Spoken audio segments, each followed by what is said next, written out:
Let me tell you something most property experts won't say out loud.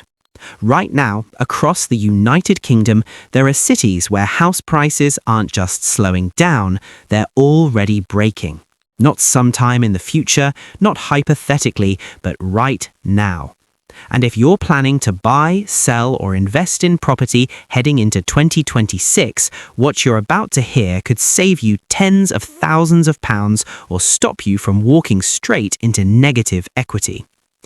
While the headlines keep telling you the market is stabilising and prices are holding up, something far more dangerous is happening beneath the surface. The UK housing market is fracturing, and that fracture is widening fast. Some cities are already seeing double-digit price collapses. Others are quietly rolling over with warning signs flashing red, but hardly anyone is paying attention yet. Today, I'm walking you through the top 10 UK cities where house prices could crash in 2026. These are not tiny dips or short-term corrections. These are real, sustained price falls that could reshape the entire British property landscape. Some of these cities will genuinely shock you. Others have been broadcasting trouble for years if you know where to look. And if you stay until the end, you'll understand why location will matter more than ever from this point forward. Before we go any further, if you follow the UK property market and want clear, honest analysis without the hype, make sure you like this video, subscribe to the channel, and comment below with the city you're watching. This channel exists to help you avoid expensive mistakes, and over the next few years, that's going to matter more than ever. Let's start with the city that shocks most people. Number 1. Prime Central London. This is the one that shocks most people. This is not a struggling northern town or a forgotten post-industrial area. This is Kensington, Chelsea and Westminster, the most exclusive postcodes in the entire country, the places that were supposed to be the safest property investment in Britain, and yet they are now leading the UK housing downturn. Over the past 12 months, Kensington and Chelsea prices fell 22%. Westminster fell 14.6%. These are not minor fluctuations. These are catastrophic declines for what was supposed to be the safest segment of the market. What's even more alarming is what's happening at the transaction level. In Chelsea right now, 92% of properties are selling below their asking prices. Discounts are averaging between 11 and nearly 14%. The average price reduction in Kensington and Chelsea alone is £44,300 per home. That's more than many people earn in an entire year, simply evaporating from property values. And if you think this doesn't affect you because it's only ultra-wealthy buyers, that assumption could cost you dearly. What happens in prime central London always ripples outward across the entire market. The price-to-income ratios in these areas have reached absurd levels: 16.18 times earnings in Kensington and Chelsea, 14.42 times in Westminster. Compare that to the national average of around 5 times earnings, and it becomes immediately clear why this situation cannot sustain itself. No amount of prestige can override basic mathematics forever. The real trigger for this collapse has been the government's changes to the non-dom tax rules. Wealthy foreign residents who historically parked their money in London property are leaving. In 2024 alone, Britain saw a projected net outflow of 9,500 millionaires. That's not speculation, that's data. When a market depends on international money flowing in and it suddenly flows out instead, prices collapse. It's that simple. And this decline is spreading well beyond the ultra-prime core into places like Ealing, Camden and Hammersmith and Fulham, all showing significant falls. Knight Frank forecasts another 4% decline in prime central London in 2025, followed by flat prices in 2026. Translated into real terms, that means potentially 5 more years of zero growth or further losses. Only 3% of London homes are now considered affordable, meaning under 5 times earnings. Back in 1997, that figure was over 57%. The London market isn't overheating, it's broken. And 2026 is when the market is forced to confront that reality. Number 2. Aberdeen. While London is crashing because it became too expensive, Aberdeen is crashing for a completely different and more dangerous reason. This is not a cyclical downturn, this is a structural collapse. House prices fell 6.2% year on year. Flats plunged 8%. The average property price now sits around £140,000. That might sound cheap until you realise that's roughly what Aberdeen properties cost back in 2007. 18 years of zero growth. The reason is brutally simple. Aberdeen's economy runs on North Sea oil and gas. Roughly 10% of the city's entire economy depends on the energy sector, and that sector is in terminal decline. The extension of the windfall tax through 2030 has crushed investment, created massive uncertainty, and accelerated job losses. When the economic foundation of a city erodes, property prices always follow. Savills forecasts just 1% growth for Aberdeen in 2025 compared to 5% for Scotland overall. Over a 5-year period, Aberdeen is forecast to see only 2.4 to 6% total growth versus over 20% nationally. That's not a correction, that's a city being left behind. There are currently over 2,000 properties listed on the Aberdeen Solicitors Property Centre. Supply massively exceeds demand. Yes, rental yields look attractive at 8% plus, but yields mean nothing if your capital value is eroding underneath you. For first-time buyers, Aberdeen looks tempting at around £118,000 for a starter home. But cheap does not equal good value.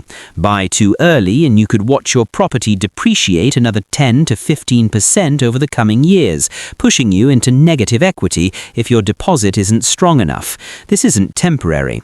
Unlike London, where prices could theoretically stabilise once affordability improves, Aberdeen is dealing with a dying industry. Number 3. Reading. This is a city that's supposed to be one of the safest southern bets, wealthy, professional, and part of the Thames Valley Tech Corridor. And yet, Reading is in serious trouble.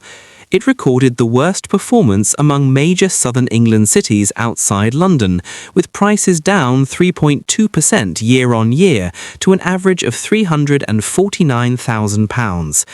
Every single property type is declining. Detached homes fell 4.3%, first-time buyer homes dropped 3.1%, flats fell 2.1%. Reading's boom was built on tech expansion, office-based work, and London commuting. Then global tech layoffs hit. Companies realized they didn't need massive office footprints anymore.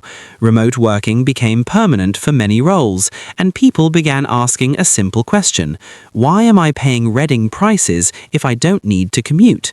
The price-to-income ratio in Reading sits at around 9.5 times earnings, double what a commuter town should reasonably support. Here's the critical warning sign. Rents in Reading are still rising, up 7.1% to around £1,574 per month. That tells you people still want to live there, but purchase demand has collapsed. When rents rise while prices fall, it means people are priced out of buying, and that imbalance always resolves through price falls, not sudden wage increases. Reading's premium over London has evaporated, and with it, the logic that supported those prices. Number 4. Oxford. Oxford takes affordability to an entirely new level of absurdity. It is officially the least affordable city in the UK. The house price to income ratio stands at 15.4 times. The average home costs more than 15 times what the average Oxford worker earns in a year. That isn't just difficult, it's mathematically impossible for most people. Prices have stagnated, down 0.3% year on year to an average of around £520,000, with flat prices falling over 3%. Meanwhile, rents are exploding.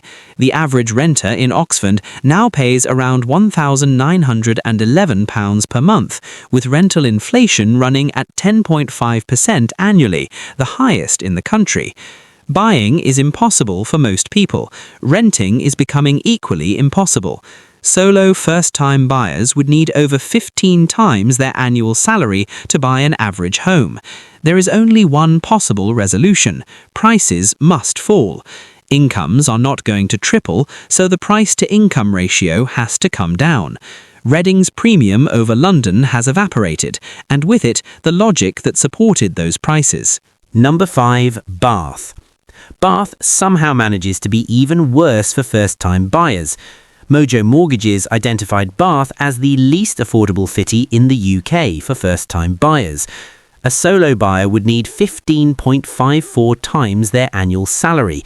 Even a couple combining incomes would need over 7 times their joint earnings. Prices have gone completely flat at around £416,000. Flats are down 2.3%. Asking prices are falling and homes are taking longer to sell. Bath is beautiful, it's historic, it's culturally rich, but beauty doesn't pay the mortgage. When properties cost 16 times what locals earn, something has to give. What's fascinating about Oxford and Bath is that these are not declining towns. They are successful, desirable cities with strong employment, and yet their property markets are breaking. That tells you how distorted UK house prices have become, even in the best locations. Number 6. Kent coastal towns. These areas experienced a massive surge during the pandemic years. Everyone wanted a seaside lifestyle, remote working by the coast, and more space. Canterbury, Thanet, Dover and Broadstairs all saw prices explode between 2020 and 2022. But now that trend is reversing hard. Canterbury is down between 3.4 and 4.1%. Thanet is down nearly 4%. Dover is down close to 4%. In Broadstairs specifically, 89% of homes fell in value during 2024. Nearly 9 out of 10 properties lost value. That is not a gentle correction, that is a retreat. Second homeowners are exiting in large numbers after council tax on second homes doubled and tax relief on furnished holiday lets was reduced. When lots of investors sell at once in small markets, prices fall quickly. Number 7. Slough. On the surface, prices are only down around 1.2%. That doesn't sound alarming, but Slough has been identified as having the highest risk of price correction in the country. The average price is around £338,000, giving Slough a price-to-income ratio of roughly 10 times. Buyers are paying premium prices for an ordinary town with limited growth upside. Slough has a huge concentration of first-time buyers who stretched themselves to the limit during the low interest rate era. Now fixed rates are expiring, mortgage costs are rising, and equity buffers a thing. Flat prices are already falling and rents are rising sharply, signalling that affordability has hit its ceiling. When people cannot pay more, prices fall. Number 8 is Cambridge. On paper, it should be bulletproof. World-class university, biotech and research. Yet prices are already slipping and affordability remains extreme. The price-to-income ratio is nearly 11 times. Companies are struggling to retain talent because workers cannot afford to live there. Something has to break, and the most likely outcome is price correction. Number 9 is Brighton.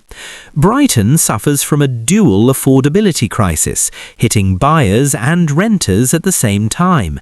Nearly half of renters' income goes on housing. Sales volumes are falling, prices are weakening beneath the surface, and the city has priced out the very people who make it vibrant. That is not sustainable. Number 10 is northern industrial cities.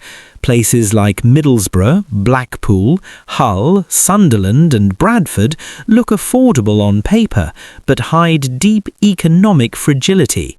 High unemployment, weak demand and rising mortgage stress leave these markets exposed if the economy weakens even slightly. Here's the truth. The UK housing market is fracturing geographically. National averages hide enormous local risks. Interest rates, inflation, landlord exits, weak growth and rising unemployment could accelerate these trends. Then there's the 18-year property cycle, pointing to a peak around 2026, followed by a major correction. For buyers, falling prices improve affordability, but buying in the wrong city too early risks years of losses. For sellers, waiting may worsen your position. For investors, yields mean nothing if capital erodes. The era of buy anything and it goes up is over. From here on out, it's buy right or get crushed. If this video helped you see the UK property market more clearly, like the video, subscribe to the channel, and comment below which city surprised you the most. The tide is going out, and 2026 will reveal who's been swimming naked.